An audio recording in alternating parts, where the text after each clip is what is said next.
Bonjour à tous. Un gangster ordonne le meurtre de la témoin gênante de sa prison. Explication dans cette vidéo. Sky a vécu un cauchemar domestique de 5 mois auprès de cette brute épaisse. Elle en aurait des choses à raconter. Pourtant, en ce matin d'octobre 2023, alors que s'ouvre le procès de son bourreau, elle brille par son absence. Ce n'est pas la première fois qu'une victime renonce à venir affronter son agresseur devant un tribunal. Mais le cas de Sky Dixon est particulier. Cette femme n'est pas seulement traumatisée par ce qu'elle a subi. Elle affirme, depuis des semaines, que venir témoigner à l'audience mettrait sa vie en danger. Des yeux verts émeraude, une peau couleur caramel, un sourire éclatant. Sky Dixon est aussi lumineuse que Houston Keter est sinistre.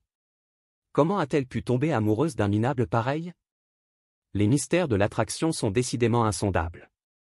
Anéantie par le décès de sa mère, morte d'un cancer du sein alors qu'elle n'avait que 11 ans, Sky a connu une adolescence difficile. C'est au contact des chevaux, en suivant ce qu'on appelle une équithérapie, qu'elle est parvenue à retrouver une forme de sérénité. En 2019, elle décroche un emploi dans un centre de sauvetage pour animaux et consacre depuis tout son temps à s'occuper de bêtes maltraitées. Est-ce sa propension naturelle à aider les autres qui l'a poussée dans les bras de Houston Keter? Espérait-elle le guérir, lui aussi, de ses gros problèmes? Toujours est-il qu'au mois de septembre 2022, elle se met en ménage avec ce grand baraquet plus âgé qu'elle d'une quinzaine d'années. Houston vient s'installer chez elle, dans l'appartement qu'elle occupe sur le boulevard Henry Johnson, à Albany. Habitué des tribunaux et des centres de détention, il a été condamné à plusieurs reprises pour avoir agressé ses précédentes compagnes. Cela, Sky l'ignore. Comme elle ignore que celui qui vient d'entrer dans sa vie n'est pas seulement un impulsif violent, mais un sadique qui se délecte de la souffrance des autres. La lune de miel va durer 2 petits mois. À partir de novembre, Sky Dixon entre dans un tunnel qui va la mener en enfer. Houston Keter aime jouer avec le feu, au sens propre du terme. C'est un pyromane qui prend plaisir à brûler les femmes. Cela commence généralement par des cigarettes qu'il leur écrase sur la peau. Puis il dégaine l'artillerie lourde, essence, allumettes. C'est ainsi qu'il a, quelques années auparavant, défiguré une de ses ex, en pleine rue, après une dispute. En novembre 2022, Sky Dixon manque de peu de connaître le même sort. Lors d'une crise de rage, Houston l'asperge d'essence à briquet, puis jette une cigarette allumée dans sa direction. La cigarette la touche, mais l'essence ne s'enflamme pas. Sky a compris le message, elle vit désormais dans la peau d'une condamnée en sursis. 2 semaines après cette agression, c'est à coups de poing qu'il s'en prend à elle, l'envoyant à l'hôpital pour 48 heures. Puis, en janvier, son calvaire franchit un nouveau cran sur l'échelle de l'atrocité. Keter l'attaque avec une poêle brûlante, qu'il lui plaque sur le dos pour la marquer comme du bétail. Les violences sont désormais quotidiennes. Coups de ceinture, brûlures, morsures. Pourquoi Sky endure-t-elle tout cela? Parce que son bourreau le lui a dit, si elle s'avise de le dénoncer, elle meurt. Le 30 janvier, nouvelle agression. Cette fois, le psychopathe utilise une casserole chauffée à blanc qu'il applique sur les épaules, les cuisses et les parties génitales de sa victime. Puis il la tabasse avec l'ustensile si violemment qu'il lui casse un bras. Après cette séance de torture, Sky va si mal que Keter consent à l'emmener à l'hôpital. Elle est transférée dans une unité de soins pour les grands brûlés. Son tortionnaire, lui, est interpellé et incarcéré. Mais cette arrestation ne signifie pas pour autant la fin du martyre. La jeune femme le confie aux policiers. Même s'il est en prison, je ne suis pas à l'abri. Des menaces, Houston Keter en a proféré par wagons entiers pendant les 5 mois qu'elle a passés sous sa coupe.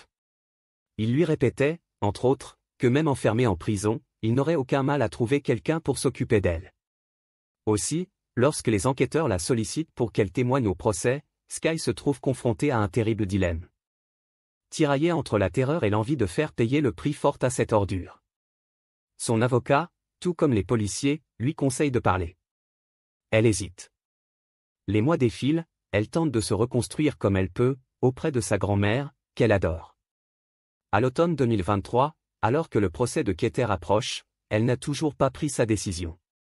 Mi-octobre, à quelques semaines de l'ouverture des débats, Sky coupe tout contact avec son avocat. Et le jour J, on l'a vu, elle ne se présente pas au tribunal d'Albany. Heureusement, le dossier de l'accusation ne repose pas seulement sur son témoignage. Les photos de ses blessures atroces, les rapports des médecins qui l'ont soigné sont suffisamment éloquents pour pallier son absence. Le 1er décembre, les jurés condamnent Houston Keter à une peine de 50 années de détention. Quoi qu'il arrive, il ne pourra être libéré avant août 2069. L'avocat de Sky Dixon aimerait transmettre la bonne nouvelle à sa cliente, en parler avec elle. Le problème, c'est qu'elle n'a plus donné de signe de vie depuis maintenant des semaines. Les policiers en charge du dossier s'imaginent d'abord qu'elle est partie à l'autre bout du pays, recommencer sa vie loin d'Albany. Mais après une visite à son appartement, l'inquiétude grandit. Le loyer n'a pas été payé en novembre. Et bien que les lieux semblent inhabités depuis un certain temps, les affaires de Sky s'y trouvent toujours. Contactée, sa grand-mère, sa seule famille, affirme ne pas l'avoir vue depuis le début du mois d'octobre. Une enquête pour disparition inquiétante est ouverte. En étudiant les enregistrements des caméras de vidéosurveillance situées à proximité du domicile de Sky, on finit par tomber sur ce qui ressemble, à s'y méprendre, à un kidnapping en plein jour. Le 14 octobre, alors qu'elle sortait de chez elle, Sky a été embarquée de force par 2 hommes à bord d'une voiture, une Kia Soul. Son absence au procès n'avait donc rien de volontaire. Et le laps de temps écoulé depuis son enlèvement laisse redouter le pire. Le 10 décembre, 9 jours après la condamnation de Houston Keter, le corps de Sky est retrouvé abandonné par ses ravisseurs sur un trottoir. La jeune femme, qui n'avait rappelons-le que 23 ans, a été assassinée d'une balle dans la tête. L'enquête sur son meurtre est toujours en cours.